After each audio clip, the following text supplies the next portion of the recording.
মানুষজনের ভিতরে স্বস্তি আসে বা পুলিশ আসে আছে এই বিষয়টা জানান দেওয়ার জন্য আজকে না। ঠিক আছে, ধন্যবাদ আপনাকে, অসংখ্য ধন্যবাদ। আমরা যেটা জানি যে শাহজাহানপুর থানা পুলিশ সব সময়ের জন্য তাদের যে মূলনীতি পুলিশি জনতা জনতায় পুলিশ, এই প্রতিবাদকে সামনে রেখে আপনারা শাহজাহানপুরে আছেন, যার কারণে শাহজাহানপুরে এ পর্যন্ত কোনো অপ্রীতিকর কোনো ঘটনা ঘটেনি।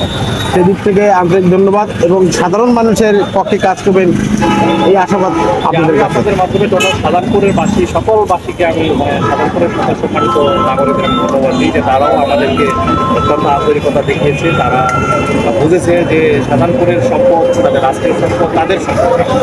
তারা এখানে বড় ধরনের কোনো বিশ্বকতামূলক কোনো কর্মকাণ্ড করে নাই। এই জন্য আমি শাহজাহানপুরের ধন্যবাদ।